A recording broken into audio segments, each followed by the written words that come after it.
आबकारी घोटाले में जेल में बंद मंत्री सत्येंद्र जैन से आज तिहाड़ जेल में ईडी पूछताछ करेगी। दिल्ली की राउत एवेन्यू कोर्ट ने गुरुवार को ईडी को पूछताछ की इजाजत दी।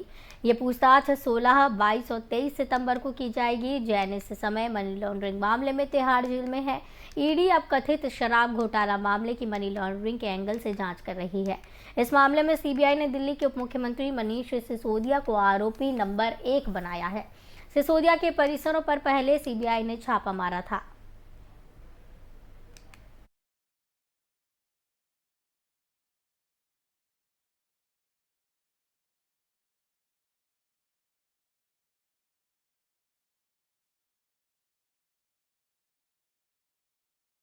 दिल्ली पुलिस की क्राइम ब्रांच ने सुल्तानपुर इलाके में हुई दिन दहाड़े डकैती के मामले का पर्दाफाश करते हुए 5 बदमाशों को गिरफ्तार कर लिया है। आरोपियों की पहचान सरफराज फरमान उर्फ फट्टू, सोहेल अख्तर, सौरभ वशिष्ठ और गौरव के रूप में हुई है। पुलिस ने आरोपियों के कब्जे से 7,82,000 रुपए बरामद किए। पुलिस ने उनके कब्जे से 2 लूटी गई बाइक और एक कार भी बरामद की है।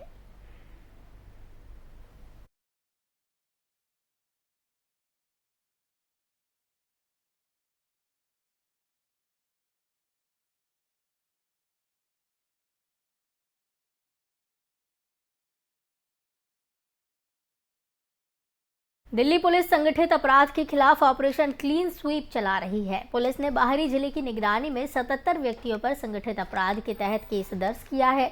जुआ अधिनियम के तहत 26 लोग बुक किए गए। आबकारी अधिनियम के तहत 44 लोग बुक किए गए हैं और आर्म्स एक्ट के तहत 6 लोग बुक किए गए। आरोपी के पास से 4 चाकू, 2 देसी कट्टे, 3 जिंदा कारतूस, 902 ग्राम कोकीन समेत कई सामग्री बरामद हुई।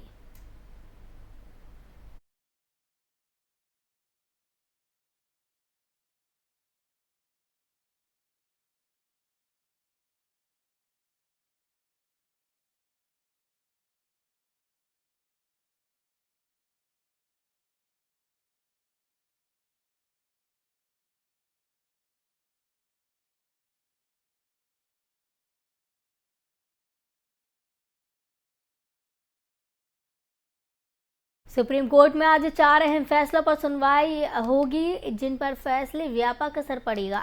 शीर्ष अदालत आज जिन अहम मामलों की सुनवाई करेगी उनमें मैरिटल रेप केस, पालघर साधु हत्याकांड, यूक्रेन के भारतीय मेडिकल छात्रों का मामला और केंद्र राज्यों के मान्यता प्राप्त स्कूलों के लिए कॉमन ड्रेस कोड का मामला शामिल है। मैरिटल रेप केस में 11 मई को दिल्ली हाईकोर्ट के 2 जजों ने अलग अलग फैसले दिए थे, जिसके बाद मामला सुप्रीम कोर्ट में आया था। पालघर साधु हत्याकांड मामले की जांच सीबीआई करेगी या नहीं, इसे लेकर सुप्रीम कोर्ट फैसला लेगा। फरवरी में रूस के यूक्रेन पर आक्रमण शुरू करने के बाद भारत समेत कई देशों के मेडिकल छात्र अपने देश वापस आ गए हैं। ऐसे भारतीय छात्र अब अपने देश के मेडिकल कॉलेजों में दाखिला दिए जाने की मांग कर रहे हैं। सुप्रीम कोर्ट आज इस मामले पर सुनवाई करेगा।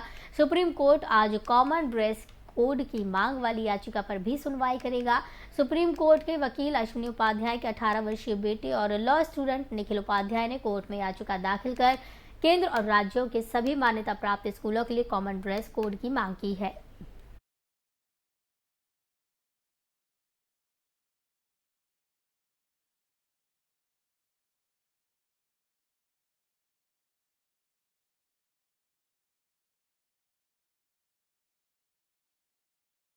दिल्ली कांग्रेस कमेटी के अध्यक्ष चौधरी अनिल कुमार ने कहा कि दिल्ली के मुख्यमंत्री अरविंद केजरीवाल द्वारा बिजली सब्सिडी पर यू टर्न का बयान दिल्ली वालों के साथ धोखा है।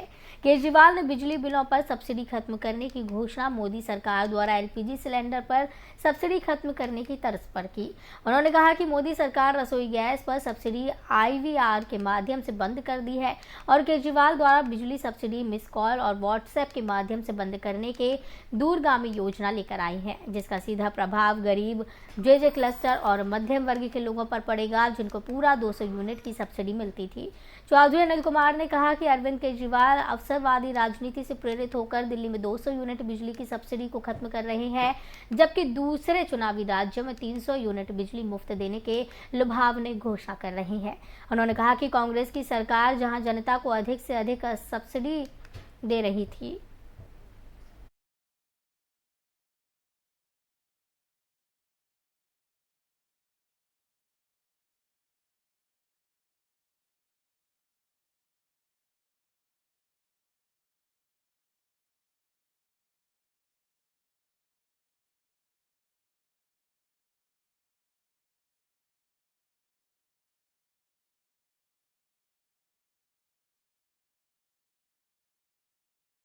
दिल्ली में भलसवा लैंडफिल साइट की तरह है 16 और लैंडफिल साइट बनाने की तैयारी हो रही है। आम आदमी पार्टी इस फैसले का विरोध कर रही है।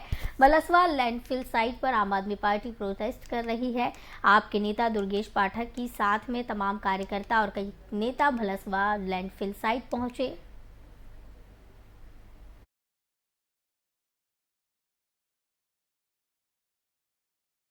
वहाँ की बात ये यार थोड़ा सा भारतीय जनता पार्टी ने बड़े पैमाने पर यहाँ पुलिस लगा दी है। उन्होंने कहा कि महिलाओं की सुरक्षा उनकी प्राथमिकता नहीं है, कूड़े की सुरक्षा उनकी प्राथमिकता है। दूसरी चीज जो सबसे बड़ा खतरनाक चीज है कि कल दिल्ली के उप मुख्यमंत्री मनीष सिसोदिया जी ने बताया कि दिल्ली के अंदर इसी तरह के 16 और कूड़े के पहाड़ तैयार होने जा रहे हैं।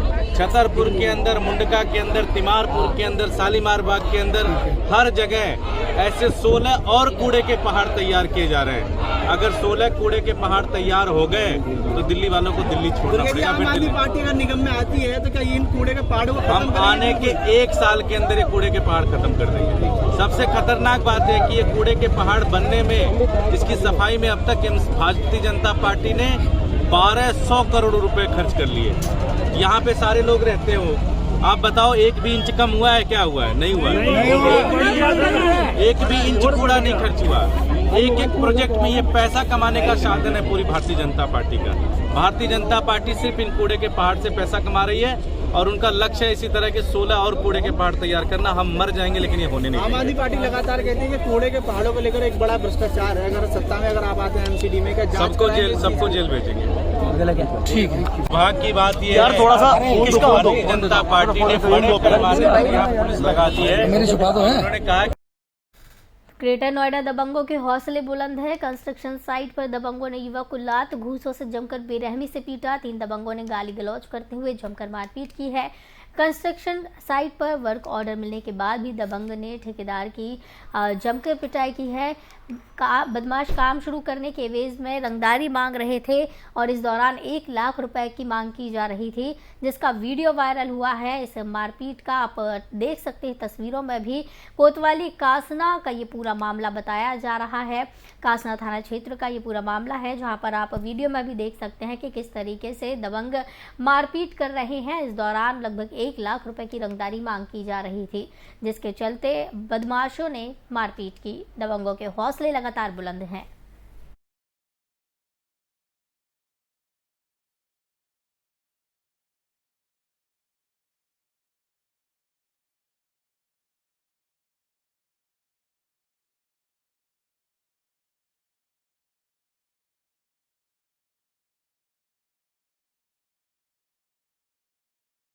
कोतवाली सेक्टर फेज 3 पुलिस ने मोबाइल स्नैचिंग गैंग का पर्दाफाश करते हुए 3 बदमाशों को सेक्टर 64 मेट्रो लाइन के पास से गिरफ्तार किया। पुलिस ने आरोपियों के कब्जे से 12 मोबाइल फोन और 1 बाइक बरामद की है। पुलिस ने आरोपी को गिरफ्तार कर जेल भेज दिया है। पुलिस की गिरफ्त में खड़े विनीत पुत्र सतीश कुमार, सिद्धार्थ पुत्र अरविंद और प्रिंस पुत्र भगवान दास तीनों शातिर किस्म के मोबाइल स्नैचर हैं। एडीसीपी सेंट्रल नोएडा साद मियां खान ने बताया कि तीनों आरोपी ई रिक्शा और ऑटो में बैठी सवारियों को निशाना बनाने थे।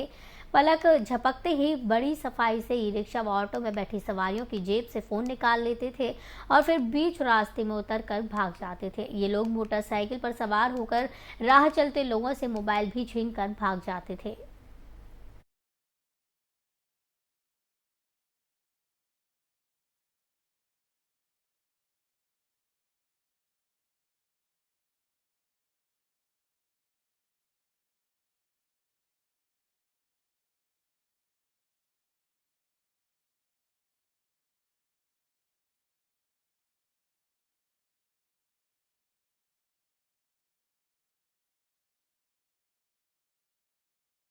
ग्रेटर नोएडा में नाबालिग बच्चियों के साथ छेड़छाड़ का मामला थमने का नाम नहीं ले रहा है। नोएडा की कोतवाली 39 पुलिस 4 साल की बच्ची के साथ हुई डिजिटल रेप की जांच कर रही थी। इसी बीच ग्रेटर नोएडा तुगलपुर में बच्चों को ट्यूशन पढ़ाने वाले रिटायर्ड फौजी की गंदी हरकत सामने आई। नॉलेज पार्क थाना पुलिस ने परिजनों की शिकायत पर रिटायर्ड फौजी के खिलाफ मुकदमा दर्ज कर उसे गिरफ्तार कर लिया है। कोतवाली दनकौर पुलिस भी एक युवक को गिरफ्तार कर चुकी है, जिस पर आरोप है कि एक नाबालिग लड़की के साथ घर में घुसकर छेड़छाड़ और विरोध करने पर गाली गलौज और मारपीट की। दूसरा मामला कोतवाली दनकौर का भी है, जिसमें पुलिस ने 19 वर्षीय अनीश पुत्र मोहम्मद को यमुना एक्सप्रेसवे पर सलारपुर अंडरपास के पास से गिरफ्तार किया।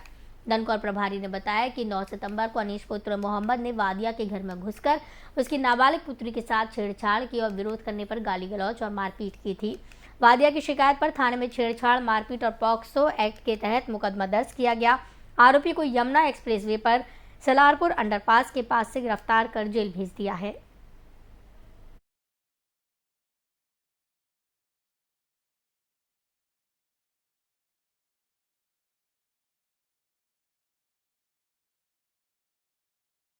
खबरों का सिलसिला लगातार जारी रहेगा। मुझे दीजिए इजाजत। नमस्कार।